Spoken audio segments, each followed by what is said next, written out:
अस्सलाम वालेकुम। आज हम आपके साथ शेयर कर रहे हैं बहुत ही मज़ेदार, बहुत ही टेस्टी बर्गर्स की रेसिपी। बहुत ही मज़े के, बहुत ही जूसी बनते हैं ये। और ख़ास तौर पे जब रमज़ान में काफ़ी सारी चीज़ें बची हों तो इनको यूटिलाइज़ करने का ये बहुत ही अच्छा मज़ेदार तरीका है। और सभी चेंज भी चाहते हैं, एक ही तरह की सारी चीज़ें खा खा के तो रमज़ान के एंड पे जाके तो सभी बहुत बोर हो जाते हैं। तो ये टेस्ट को चेंज करने के लिए बहुत ही मज़ेदार तरीका है। तो ये हमने बनाए हैं आज।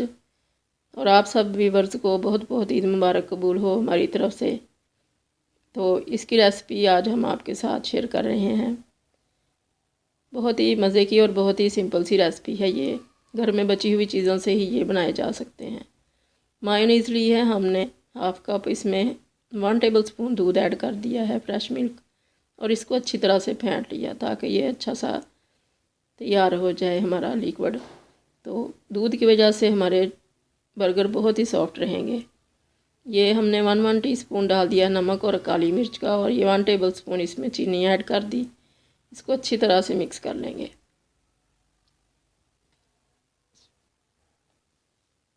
अब इसके अंदर हम केचप डालेंगे, तकरीबन 4 टेबल स्पून।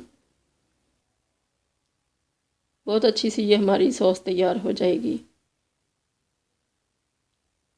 केचप डालनी चाहें तो केचप डाल लें, अगर कोई चिली गार्लिक सॉस या कोई और चिली सॉस वगैरह डालना चाहें तो वो डाल लें। तो ये हमने इसमें बंद गोभी ऐड कर दी हाफ़ कप, और ये टमाटर हैं सीडलेस किए हुए, ये भी हाफ़ कप हैं। और इसके बाद इसमें जाएगा कुकम्बर, वो भी हाफ़ कप, एक ही तरह के काटे हुए हैं। और ये हैं प्याज। सारी चीज़ों को अच्छी तरह से इसमें मिक्स कर देंगे।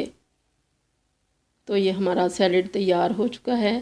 इसको हम रखेंगे साइड पे और बाकी की तैयारी करेंगे।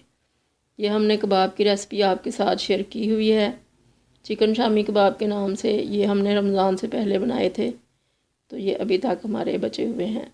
इन्हीं के साथ हम ये रेसिपी बना रहे हैं।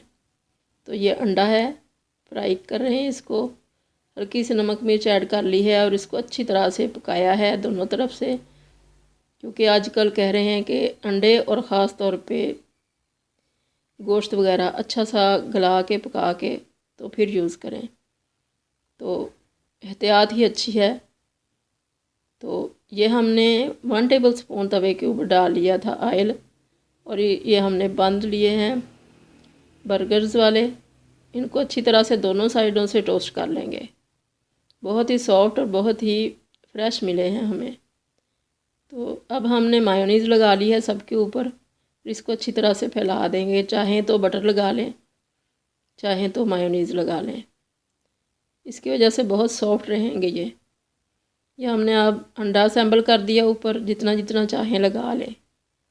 घर में बनाने का यही फ़ायदा है कि अपनी मर्ज़ी के मुताबिक चीज़ें ऐड करते जाएं, और ज़्यादा से ज़्यादा भर भर के चीज़ें लगाएं तो और भी मज़ा आता है। तो ये हमने 2-2 कबाब लगा लिए हैं सबके ऊपर, अच्छी तरह से फैला दिए तोड़ के। और इनको बाद में हम दबा देंगे ताकि ये इसके ऊपर हम डालें जब सैलेड तो वो अच्छा सा ऊपर फैल जाए। तो ये हमने सबके ऊपर असेंबल कर दिए हैं कबाब, और इनको दबा दिया है तरह तरह। और ये सैलेड हमने ऊपर भर भर के लगा दिया है। बहुत ही मज़े का, बहुत ही जूसी ये हमारा सैलेड तैयार हुआ। और इसको हमने लगाया तो इसके साथ इसका टेस्ट और भी बहुत ज़्यादा मज़े का बन गया है इन बर्गर्स का।